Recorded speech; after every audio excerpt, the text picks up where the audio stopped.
ओम नमो भगवते वासुदेवाय। ओम नमः शिवाय। दोस्तों, आज श्रवण पुत्रदा एकादशी है। आज मैं पुत्रदा एकादशी की व्रत कथा सुनाने जा रही हूँ। उदया तिथि के हिसाब से 23 अगस्त दिन रविवार 2026 में पुत्रदा एकादशी का व्रत रखा जाएगा। हे भगवान, भगवान विष्णु, भगवान शिव और आपकी कृपा से यह व्रत निरंतर पूर्ण हो। मेरे जीवन में सुख, शांति, संतान सुख और धर्म की वृद्धि हो। पुत्रदा एकादशी श्रवण मास के शुक्ल पक्ष की एकादशी को मनाई जाती है। व्रत का जो मुख्य रूप होता है वो संतान प्राप्ति के लिए होता है, पुत्र पौत्र सुख के लिए होता है, वंश की वृद्धि के लिए होता है और पारिवारिक सुख शांति के लिए, पितृदोष शांति के लिए भी किया जाता है।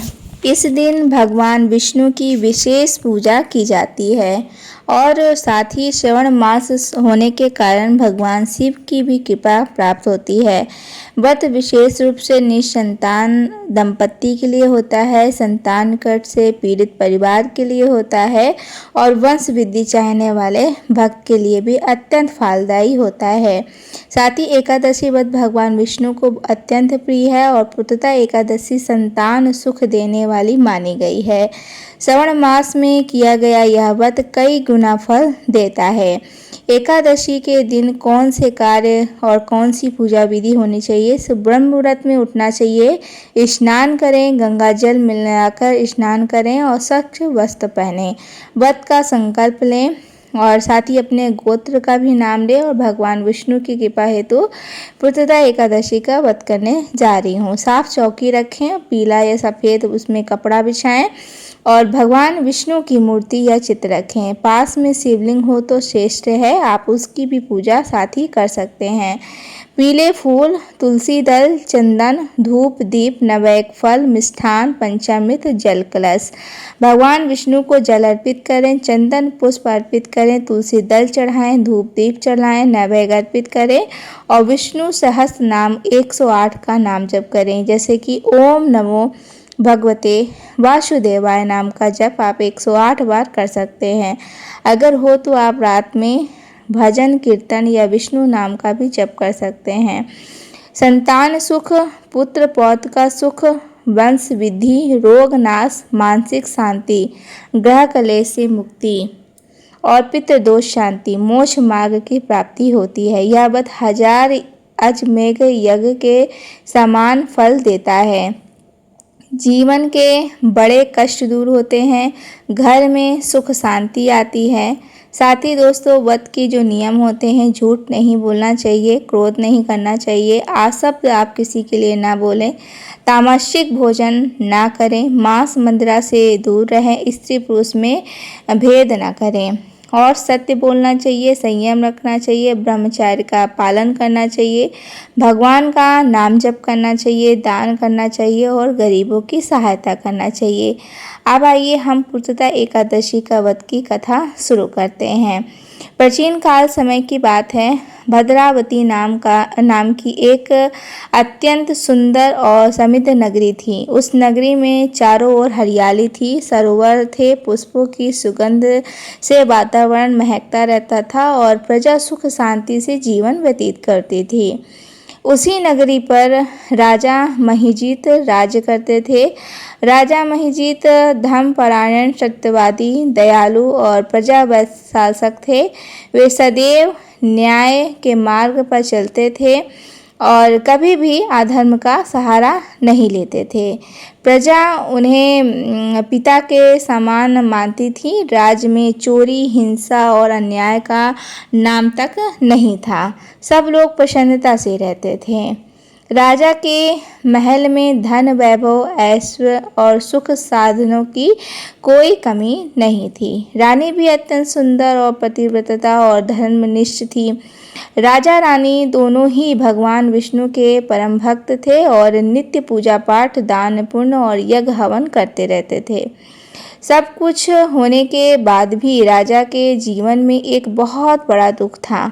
उनके कोई संतान नहीं थी। राजा और रानी कई वर्षों तक संतान प्राप्ति की कामना कर रहे थे। उन्होंने अनेक यज्ञ करवाए, ब्राह्मणों को दान दिया, तीर्थों की यात्रा की, देवताओं की आराधना की, लेकिन फिर भी उनके आंगन में बच्चे की किलकारी नहीं गूंजी। राजमहिजित बाहर से भले ही शांत और दृढ़ दिखाई देते थे, लेकिन भीतर से वे बहुत ज़्यादा दुखी रहते थे। रात को अकेले बैठकर वे अक्सर सोचते थे कि मेरे बाद इस राज्य का क्या होगा, मेरी वंश परंपरा कैसे चलेगी और कौन इस राज्य की रक्षा करेगा। रानी भी दिन रात यही चिंता में डूबी रहती थी। वे अपने भाग्य को दोष देती थी और भगवान से आंसू बहाकर प्रार्थना करती थी। एक दिन राजा बहुत व्याकुल हो गए। उन्होंने सोचा कि अब वो स्वयं तपस्या करके भगवान को प्रसन्न करना ही एकमात्र मार्ग है। उन्होंने मंत्रियों से कहा, मैं कुछ समय के लिए राज्य छोड़कर वन में तपस्या करने के लिए जा रहा हूँ। जब तक मैं लौटूँ ना, तुम लोग राज्य को संभाल लेना।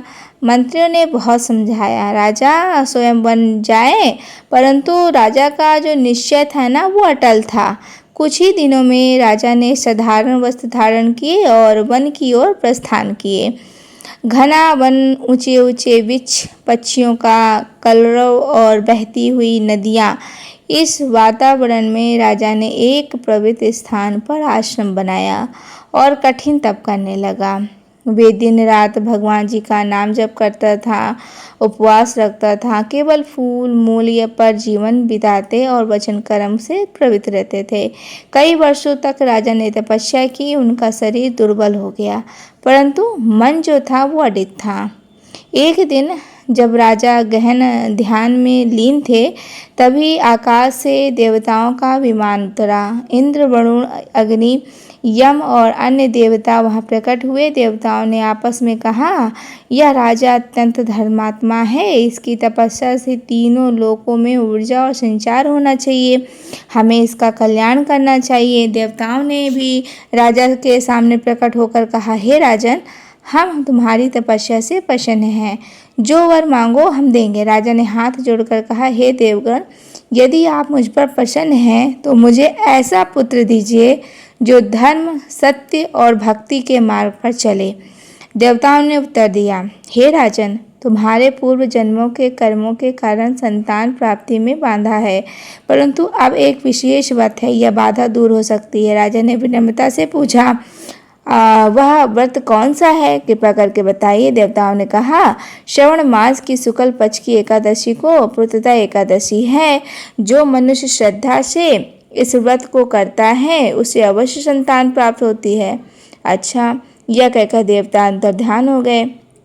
राजा का हृदय आनंद से भर गया और वे तुरंत नगर लौटे और रानी को सारी बात बताई। रानी यह सुनकर अत्यंत प्रसन्न हुई और बोली, स्वामी, हम दोनों पूरी मन से इस व्रत को करेंगे। समय बीतता गया, श्रावण मास आ पहुंचा। शुक्ल पक्ष की एकादशी के दिन राजा रानी ने पूर्ण श्रद्धा और विश्वास के साथ भगवान जी का नाम जप किया। उन्होंने मन वचन कर्म से प्रवृत्त होकर भगवान की आराधना की, पूजा पाठ किया और उस रात दोनों ने स्वप्न देखा। स्वप्न में भगवान विष्णु स्वयं प्रकट हुए और वे पीताम्बर धारण किए हुए थे और उनके मुख पर मुंद मुस्कान थी और हाथों में शंख, चक्र, गदा और पद्म थे। भगवान ने कहा, हे राजन और देवी, तुम्हारी भक्ति और श्रद्धा से मैं बहुत प्रसन्न हूँ। शीघ्र ही तुम्हें एक तेजस्वी पुत्र प्राप्त होगा। यह कहकर भगवान अंतर्ध्यान हो गए। आप प्रातः दोनों की आंख खुली, वे अत्यंत आनंदित थे। कुछ ही समय बाद रानी गर्भवती हुई। पूरे नगर में उत्सव वातावरण बनाया गया। 9 महीने बाद रानी ने एक सुंदर, तेजस्वी और स्वस्थ पुत्र को जन्म दिया। राजा रानी का हर्ष सीमा से बाहर था।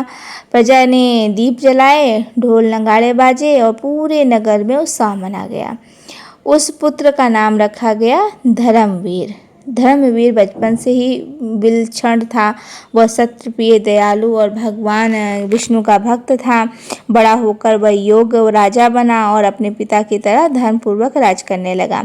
राजा महिजीत जीवन भर भगवान का धन्यवाद कहते थे। पुत्रदा एकादशी के प्रभाव से मुझे यह अमूल्य वरदान मिला है। इसी प्रकार प्राचीन काल में एक और कथा प्रसिद्ध थी। एक नगर में एक निर्धन ब्राह्मण दंपति रहते थे। वे अत्यंत धार्मिक थे, परंतु परंतु संतानहीन थे।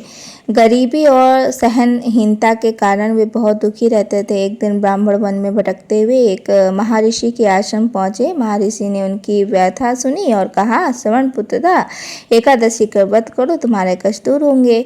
उन्होंने श्रद्धा से वह व्रत किया। कुछ समय बाद उन्हें एक गुणवान पुत्र प्राप्त हुआ।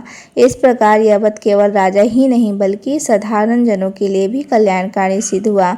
शास्त्रों में कहा गया है कि जो मनुष्य श्रद्धा और विश्वास और पवित्र भाव से इस एकादशी का पालन करता है, उसके पूर्व जन्मों के दोष भी नष्ट होते हैं, उसकी संतान से जुड़ी बाधाएं दूर होती हैं, उसका जीवन सुख शांति से भर जाता है। भगवान विष्णु स्वयं ऐसे भक्त की रक्षा करते हैं और जो इस कथा को श्रद्धा से सुनता है, पढ़ता है और दूसरों को सुनाता है, उसे भी वही पुण्य प्राप्त होता है। तो जो व्रत करने से मिलता है उसे के कुल में कभी वंश का नाश नहीं होता है, उसके घर में सुख समृद्धि और धर्म की वृद्धि होती है। और इसी कारण से प्राचीन काल से आज तक श्रद्धालु जन पुत्रदा एकादशी की कथा को बड़े ही आदर और विश्वास के साथ सुनाते हैं। और यह कथा केवल संतान प्राप्ति की नहीं है बल्कि विश्वास, धैर्य और भक्ति और ईश्वर पर पूर्ण श्रद्धा की है। जो मनुष्य सच्चे हृदय से भगवान पर भरोसा करता है, उसके जीवन में कभी निराशा नहीं आती है। भगवान देर करते हैं परंतु अंधेर बिल्कुल नहीं करते हैं। राजा महिजीत और उनकी रानी उसका जीवन उदाहरण है और उनकी श्रद्धा, तपस्या और विश्वास ने उन्हें वरदान दिलाया जिसकी उन्हें वर्षों से प्रतीक्षा थी। इसी विश्वास के साथ यह कथा युगों युगों तक चलती आ रही है। और अगले दिन इस कथा को यहीं पे समाप्त करते हैं और साथ ही द्वादशी पारण जो है अगले दिन द्वादशी को करते हैं। स्नान करें, भगवान विष्णु की पूजा करें, ब्राह्मण या गरीब को भोजन कराना चाहिए, दान देना चाहिए। दान में आप अस्त्र, अनाज, वस्त्र, दक्षिणा दे सकते हैं। हे प्रभु, यदि इस व्रत में मुझसे कोई भूल हुई हो तो उसके लिए क्षमा करिएगा। ओम नमो भगवते वासुदेवाय।